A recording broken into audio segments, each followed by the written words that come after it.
So after you've blown up 4 balloons, I'm using 4, then take some tape, and it doesn't have to be tape like this, it could just be your regular tape. This is just what I have handy, and basically what you're going to do is you just need a little bit of neck, and that's going to be your shoulder.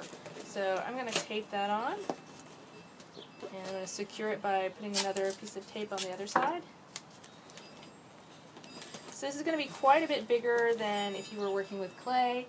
Much easier, I think, to work with, and I'm guessing more satisfying, especially because it's a beautiful day, and if you can, do this outside because paper. So I have a 9-inch balloon here that's been blown up to the full size, one that's a little bit smaller, and 2 that are not inflated as much, but they're all 9-inch balloons, and I just did it that way so that I have some variation in size, and I think that's a good way to start off your bust. So do your prep work.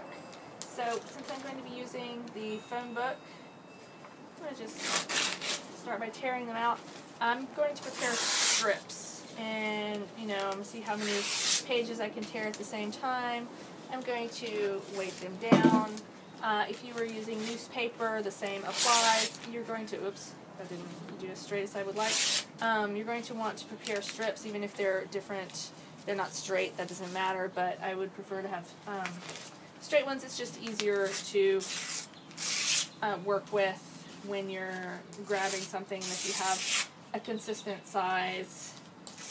You tear a whole bunch of these so you have them handy, so that once you get your hands in the flour and water, and this is about how big that I think will be a good size to go around. You've probably done paper mache plenty of times before, but this will be a good size to go around in different formations around the shape. Once you have flour and water paste on your hands, it's not going to be as fun to stop and tear your paper. So I would get quite a bit ready.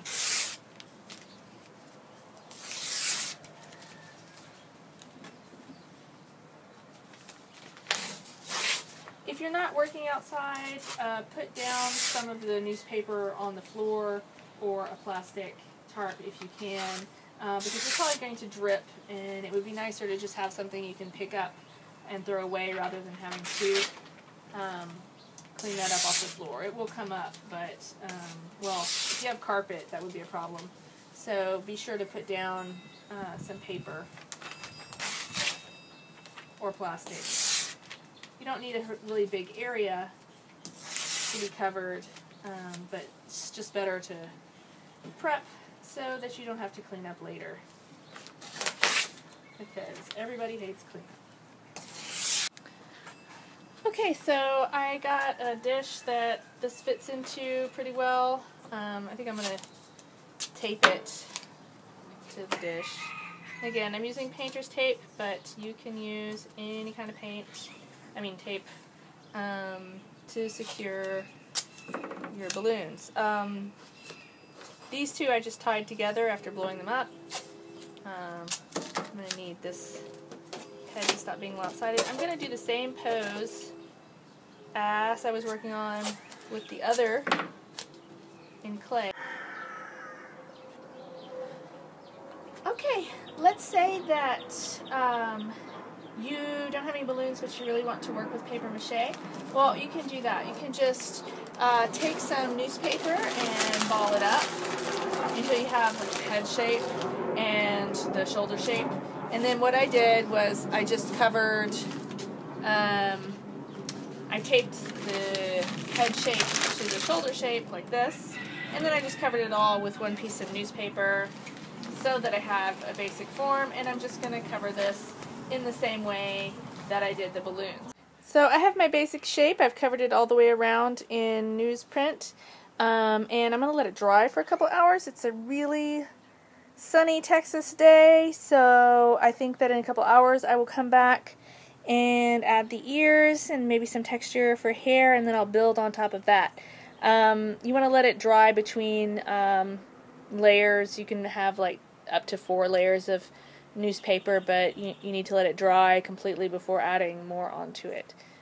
I'm going to do the plaster and water mix. I'm going to use my hands because really otherwise it's going to get messy. And I'm sorry, I keep saying plaster and water. I mean flour and water to make the papier-mâché paste.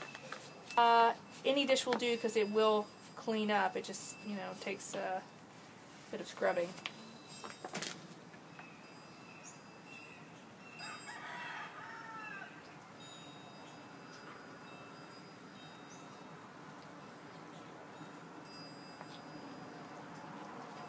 So however you like to mix it, you're looking for the same consistency as the slip. You could use a spoon if you wanted.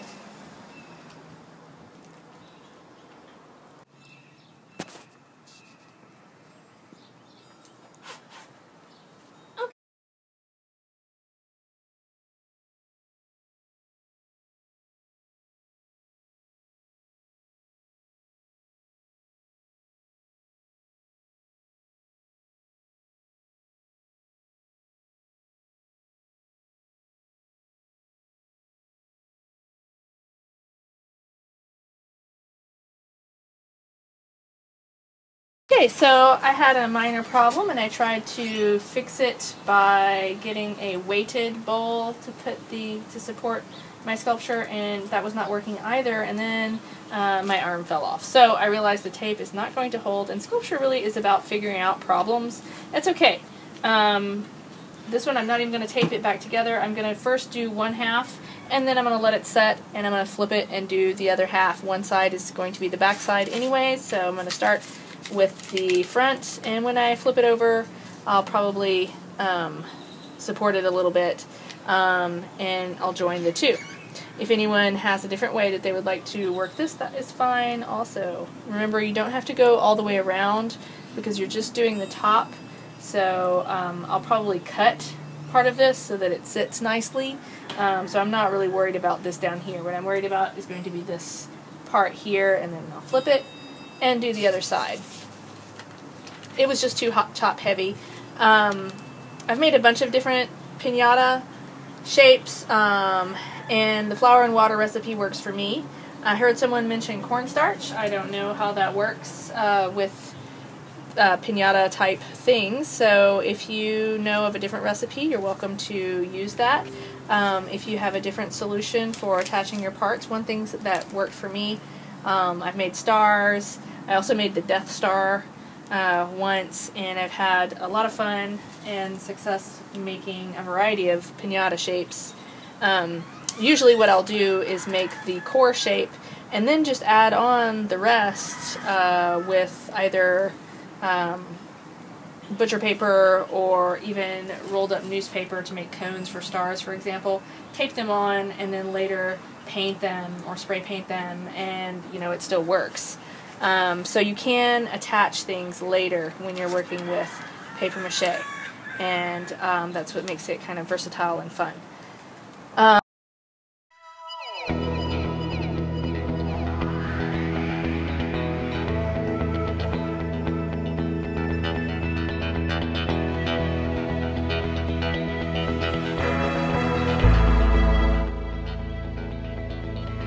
Be sure to rinse your bowl between sessions so that you don't end up with a lot of caked up flour.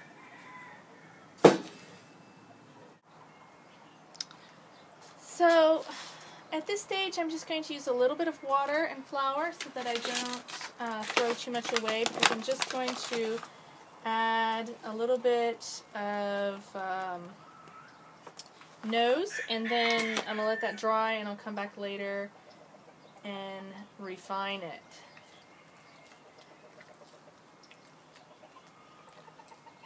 Okay, so for this one, I started putting in a nose, and I'm just going to add to it a little bit.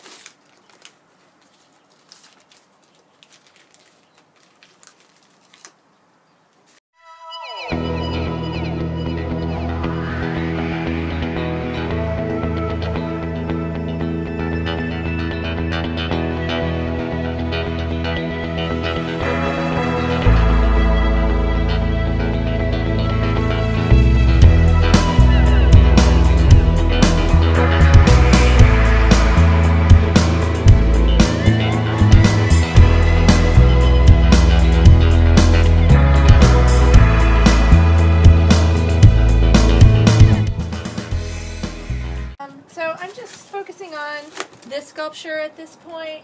I just made this one to show you that you could do it without the balloons. This is with the balloons. This is with balled up newspaper. This one's balled up newspaper on the inside. It works just as well. It's just I prefer the shape that this one's taking, so I'm going to finish this one and put this one aside. You're free to use whichever one you want. So for the one with balloon, it's not flat, so now I'm going to cut it. And you can also just kind of tear it. But I just want it to be able to sit straight, so I'm just going to get it to where it sits. You can see the balloons have pretty much broken up. They've popped. I can remove some of this and make it a bit more. So I'm going to have to take some off the front here.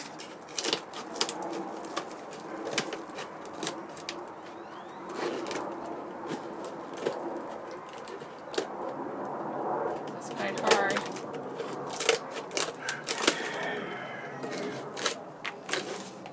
Again, I just wanted it to sit upright. So again, I don't need that much water. You know, a cup and a half about. Even a cup is good. You can always make more later.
Layer. I would build this up a little bit more, add some chin, add the vinyl details, and then you can probably choose, with the paper mache, you're going to want to cover it either with tissue paper and make it look better than this, or with computer paper even. It's not going to bend as well, but it's still going to look better than this newsprint.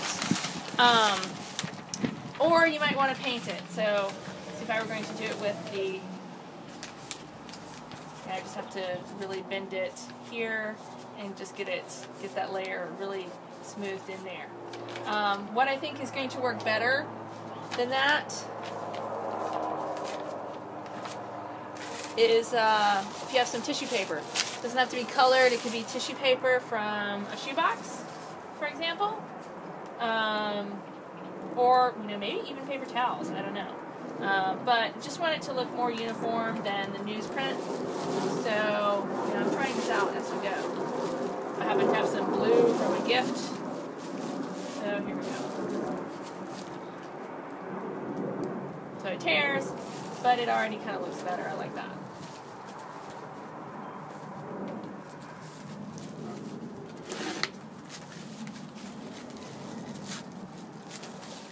Kind of looks like it has a beard too, though.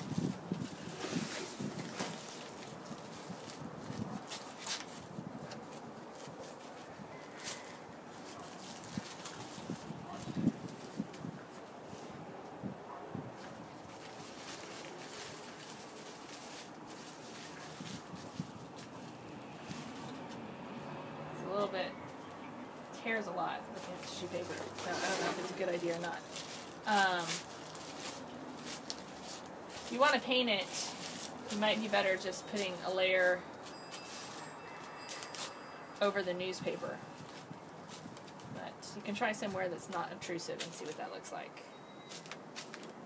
Putting the sculpture, the paper mache together is not going to be as detail oriented as the clay work, so I think that you would have to paint it to make it look a little bit more human and detailed.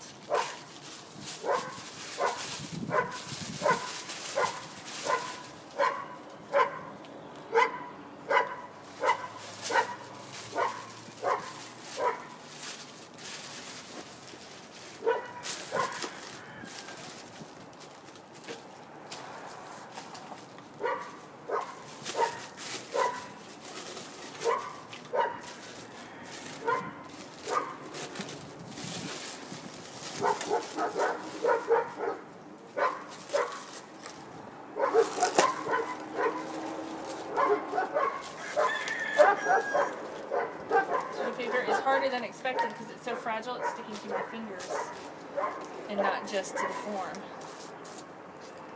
Okay, so what about hair?